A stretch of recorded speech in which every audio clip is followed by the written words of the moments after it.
आवाज मिले, युवाओं की आकांक्षाओं को उड़ान मिले। ये काम अगर किसी ने किया है तो नरेंद्र मोदी जी ने किया है। और मैं ये इसलिए कह सकता हूं कि आज आपने देखा होगा कि अमेरिका के राष्ट्रपति भी मास्क लगा करके आप उनकी तस्वीर देखते हो। देखते हैं कि नहीं देखते हैं? देखते हैं कि नहीं देखते हैं? और यहां आप सब लोग बड़े नजदीक नजदीक बैठे हैं और किसी ने भी मास्क नहीं लगाया है। यह इसलिए संभव है क्योंकि मोदी जी ने 140 देश के लोगों को 220 करोड़ डबल डोज सुरक्षा कवच आपको दिया है। और आपको जानकर खुशी होगी, भारत अब वैक्सीन लेने वाला भारत नहीं है। भारत ने वैक्सीन मैत्री में 100 देशों को वैक्सीन दी है और 48 देशों को मुफ्त में वैक्सीन दी है। मोदी जी के नेतृत्व में भारत देने वाला बन गया, लेने वाला नहीं है। अब देने वाला भारत बन गया। यह है हमारे विकास की कहानी। आपको मालूम है, अभी यूक्रेन का युद्ध हुआ, किस राष्ट्रपति ने और किस प्रधानमंत्री ने युद्ध रुकवा करके अपने बच्चों को लाने का काम किया? क्या अमेरिका ने किया? क्या ऑस्ट्रेलिया ने किया? क्या पाकिस्तान ने किया? क्या श्रीलंका ने किया? किसी देश ने किया? लेकिन आज मोदी जी की शख्सियत, उनका व्यक्तित्व इस प्रकार का बना है कि उन्होंने एक समय में पुतिन से बातचीत की, एक समय में ज़ेलेंस्की से बातचीत की, युद्ध को रुकवाया और 22,500 बच्चों को सुरक्षित लेकर के भारत पहुंचे।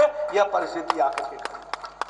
और मुझे इसमें खुशी है कि हमारे बंगाल के भी 300 बच्चे सुरक्षित बंगाल पहुंचे। दीदी, ये है बंगाल के प्रति आदरणीय मोदी जी का देखने का नजरिया। सबका साथ, सबका विकास, सबका विश्वास, सबका प्रयास, इस बात को पूरा किया है। मित्रों, हम डबल इंजन की सरकार की बात करते हैं। हमने कोशिश की थी कि आप हमारी सरकार बनाएं, आप नहीं बना पाए। कोई बात नहीं, अगली बार की तैयारी करो, एक धक्का और दो और फिर से सरकार बनाएंगे। इस बात के लिए हम प्रयास करें। और मित्रों, मोदी जी ने कभी कोई भेदभाव नहीं किया। अभी हमारे बजट में कोलकाता के लिए 1000 करोड़ रुपए मेट्रो के लिए रखा है। 1000 करोड़ कलकत्ता के लिए। अभी चितरंजन कैंसर सेंटर के लिए 15 करोड़ रुपए रखे हैं इस बार के बजट में। जगन्नाथ दा, मालूम है ना आपको? लॉकेट जी, मालूम है ना आपको? हमारे सत्यजीत रे फिल्म टेक्नोलॉजी के लिए 63 करोड़ रुपए रखे हैं और इंडियन स्टैटिस्टिकल इंस्टीट्यूट के लिए 23 करोड़ रुपए रखे हैं। मुझे खुशी है कि मैं बताना चाहता हूं कि 30 दिसंबर 2022 को, पिछले साल के अंतिम दिनों में 30 दिसंबर को आदरणीय मोदी जी यहां आए थे। आपको मालूम होगा कि उनकी पूज्य माता जी का स्वर्गवास हुआ, लेकिन माता जी के अंतिम दर्शन करने के बाद और उनको अंतिम संस्कार करने के बाद मां भारती की सेवा में मोदी जी अगले घंटे जुट गए थे और उन्होंने बंगाल की दृष्टि से इस काम को किया। और मुझे याद है कि उस दिन उन्होंने वंदे भारत को हावड़ा से न्यू जलपाईगुड़ी का फ्लैग ऑफ किया था। और उसी तरीके से 7,800 करोड़ रुपए के प्रोजेक्ट्स का हमारा शिलान्यास मोदी जी ने किया था। और उसी तरीके से सीवेज प्लांट के लिए 2,550 करोड़ रुपए दिए थे। उसी तरीके से जलपाईगुड़ी के नए रेलवे स्टेशन के लिए 335 करोड़ रुपए देकर के अब नया भव्य जलपाईगुड़ी का रेलवे स्टेशन बनेगा, इस काम को किया। और उसी तरीके से जोका ताराताला स्ट्रेच, पर्पल लाइन, कलकत्ता में मेट्रो का 2,475 करोड़ रुपए का, उसका भी इनॉग्रेशन किया। वो भी हमको ध्यान रखना चाहिए। और उसी तरीके से Indian institute of water sanitation के लिए 100 करोड़ रुपए दिए गए। और 30 तारीख को ही 7 सीवेज प्लांट के लिए 990 करोड़ रुपए आदरणीय मोदी जी ने दिए। ये मैंने आपको गिनाए, 100 करोड़, 500 करोड़, 900 करोड़, 2000 करोड़, 1000 करोड़। ये मोदी जी का बंगाल के प्रति समर्पण है, बंगाल की जनता के प्रति प्यार है, बंगाल को आगे बढ़ाने का योगदान है और बंगाल को मुख्य धारा में शामिल करने का उद्देश्य है। लेकिन यह भी मैं कहना चाहूंगा, नितिन गडकरी जी ने 3 नेशनल हाईवे प्रोजेक्ट 7,500 करोड़ रुपए के दिए और उसमें सिलीगुड़ी, वेस्ट मेदिनीपुर और रायगंज, इनको नेशनल हाईवे से जोड़ने का काम पकड़ा। उसी तरीके से 1 जनवरी 2021 को 7,000 करोड़ रुपए का वेस्ट बंगाल को जल जीवन मिशन में हमने योगदान प्रधानमंत्री जी ने किया है। मित्रों, हम यही नहीं रुके हैं। आदरणीय प्रधानमंत्री जी ने गांव, गरीब, वंचित, पीड़ित, शोषित, दलित, आदिवासी, युवा, किसान, इनको ताकत देने का काम किया है। और ताकत देने के लिए अगर हम कहें तो प्रधानमंत्री गरीब कल्याण अन्न योजना 80 करोड़ की जनता को 5 किलो चावल और 5 किलो गेहूं ये देने का काम प्रधानमंत्री जी ने किया। लेकिन मुझे दुख है कि यहां भी टीएमसी के कार्यकर्ताओं ने राशन चोरी का काम पकड़ा। किया कि नहीं किया चोरी? किया कि नहीं किया? टीएमसी के कार्यकर्ताओं ने आपके हकों पर डाका डाला कि नहीं डाला? ऐसे लोगों को रहने देना है क्या? मोदी जी अन्न भेजें और टीएमसी वाले यहां पर उसको भ्रष्टाचार में अनाज को अपने डाका डाल करके उसको अलग से मार्केट में बेचने का काम करें। अगर जल जीवन मिशन की बात करें तो जहां 7 करोड़ 88 लाख जल को नल से जोड़ने का काम हर घर में किया है, वहीं 53 लाख यहां पर भी करने का काम किया है। लेकिन दीदी का प्रशासन जल जीवन मिशन को भी ठीक ढंग से गरीबों के लिए लागू नहीं कर रहा है। अगर मैं बात करूं प्रधानमंत्री आवास योजना, मोदी जी का सपना है कोई गरीब आदमी झोपड़ी में नहीं रहेगा, कोई बेगरीब आदमी कच्चे मकान में नहीं रहेगा, कोई गरीब आदमी फूस के मकान में नहीं रहेगा और बंगाल का एक एक व्यक्ति पक्के मकान में रहेगा। इसलिए प्रधानमंत्री आवास योजना मोदी जी ने शुरू की। लेकिन हमारी ममता दीदी ने यह प्रधानमंत्री आवास योजना को बांग्ला आवास योजना बना दिया। बांग्ला आवास योजना यानी खुद कुछ नहीं देना लेकिन नाम की भी चोरी कर लेना, यह दीदी ने सीखा। और सबसे बड़ी बात यह है कि आज प्रधानमंत्री आवास योजना का जब ऑडिटिंग हो रही है तो ध्यान में आ रहा है कि जिन लोगों के पक्के मकान हैं, टीएमसी के कार्यकर्ता, उन्हीं को फिर से प्रधानमंत्री बांग्ला आवास योजना के तहत उनको मकान दिए जा रहे हैं। ऐसी चोरी होने देना है क्या?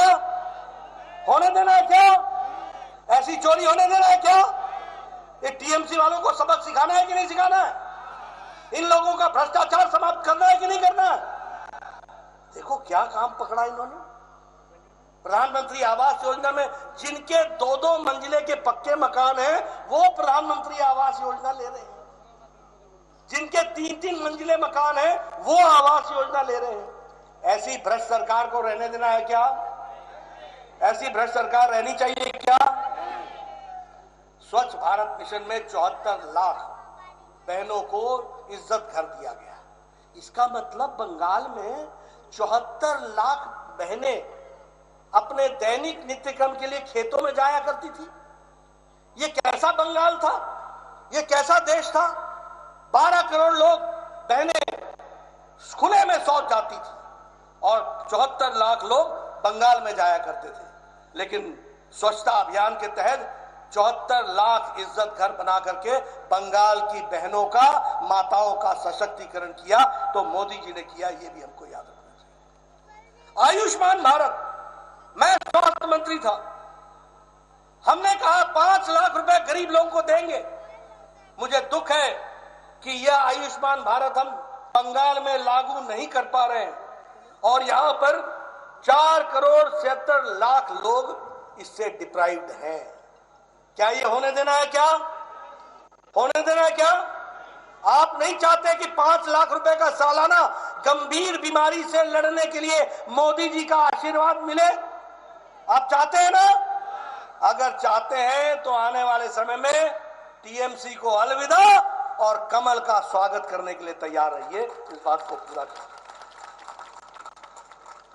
प्रधानमंत्री किसान सम्मान निधि, हमको याद है हमने किसान सम्मेलन किया था इलेक्शन से पहले। 3 साल तक इन्होंने किसान सम्मान निधि ममता देबोना देबोना देबोना होबे ना। अरे मैंने कहा ममता जी, ये गरीब किसान को 2,000 रुपए हर चौथे महीने मिलेगा, 6,000 रुपए साल का मिलेगा, आपको क्या तकलीफ है? होबे ना, करबे ना। और बाद में जब भारतीय जनता पार्टी ने चुनाव में मुद्दा बनाया, तब जाकर के ममता जी ने प्रधानमंत्री किसान सम्मान निधि शुरू की। ये सरकार, वर्तमान सरकार, ये टीएमसी, टी है टोलाबाजी, टी है टेरर, एम है माफिया, एम है मनी लॉन्ड्रिंग और सी है करप्शन और सी है कमीशन। ये है टीएमसी का पूरा मतलब। और उसी तरीके से हमारी ममता दीदी महिला है, बंगाल महिलाओं का सम्मान करना जानता है, बंगाल महिलाओं को बड़े ऊंचे स्थान पर रखता है। मां दुर्गा की धरती है, मां काली की धरती है, शक्ति की धरती है। लेकिन मुझे दुख के साथ बताना पड़ता है आपको कि महिलाओं पर अत्याचार में बंगाल 4थे नंबर पर खड़ा है देश में। हमारे एसिड के अटैक में बंगाल देश में नंबर 1 पर खड़ा है। यह है महिला का सशक्तिकरण, यह है महिलाओं को इज्जत देने का काम। और महिलाओं के ट्रैफिकिंग में और महिलाओं के किडनैपिंग में बंगाल 3रे नंबर पर खड़ा है, 3रे नंबर पर खड़ा है। क्या बंगाल को ममता जी ने इज्जत दी है? एक महिला मुख्यमंत्री और महिलाओं की यह दुर्गति, डाउरी डेथ्स में, दहेज के डेथ में गुजरात, बंगाल पहले 5 राज्यों में आता है, पहले 5 राज्यों में यह परिस्थिति आकर के खड़ी हुई है। और उसी तरीके से भ्रष्टाचार की बात करें तो एसएससी स्कैम हुआ है कि नहीं हुआ है? हुआ है कि नहीं हुआ है? टीईटी रिक्रूटमेंट स्कैम हुआ है कि नहीं हुआ है? लॉटरी स्कैम हुआ है कि नहीं हुआ है? ये सारे स्कैम की जननी है तो वह ममता जी की सरकार है। और इसीलिए मैं भी कुछ बांग्ला में একটু আমি চেষ্টা করবেন, বাংলা में कुछ बोलूंगा।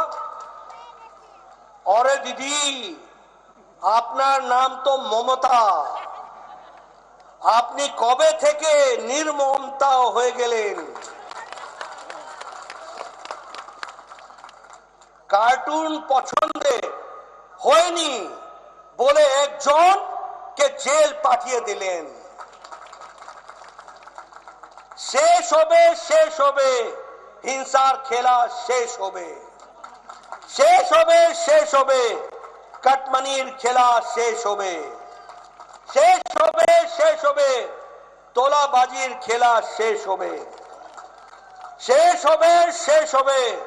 সিন্ডিকেটের খেলা, শেষ হবে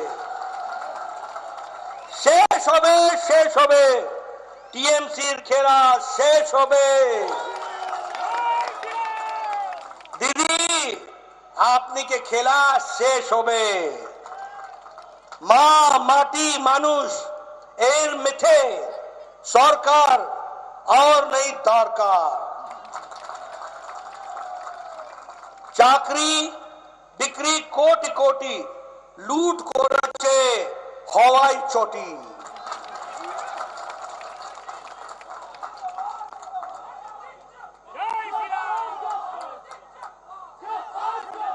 গেরুয়া ঝড় আসেছে টেরে भाग तृणमूल बांग्ला ছেড়ে। দিদি বলে ক্ষমতায় এসে 6 মাসেই শিল্প করবেন, কিন্তু কি হলো দিদি, কোথায় আপনার প্রমিস? দূরবীন দিয়েও বাংলা শিল্প খুঁজে পাওয়া যায় না।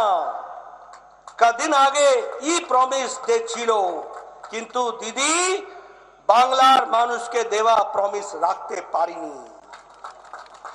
দিদি প্রায় বলে এগিয়ে বাংলা, দিদি ঠিকই বলে, অত্যাচারে এগিয়ে বাংলা, অপশাসনে এগিয়ে বাংলা, খুনের রাজনীতি এগিয়ে বাংলা, দুর্নীতিতে এগিয়ে বাংলা। চলুন সবাই মিলে সংকল্প নিই, বাংলায় তৃণমূলের अत्याचार और नहीं, दुर्नीति और नहीं, हिंसा और नहीं, एबार सुशासन एबार बीजेपी।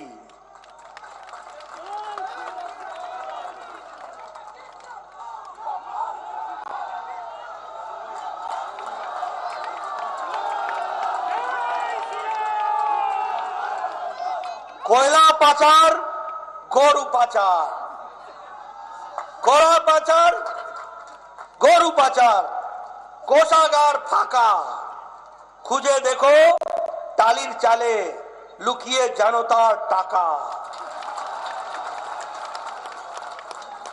आपने मेरी बात सुनी, आगे ममता जी को छुट्टी देना है कि नहीं देना है? देना है कि नहीं देना है? घर बैठाना है कि नहीं बैठाना है? पीसी भाईपो को नमस्ते करना है कि नहीं करना है? टोलाबाजी समाप्त करनी है कि नहीं करनी है? कट मनी कमीशन समाप्त करना है कि नहीं करना है? प्रधानमंत्री आवास योजना गरीबों को मिले, इसके लिए काम करना है कि नहीं करना है? अगर करना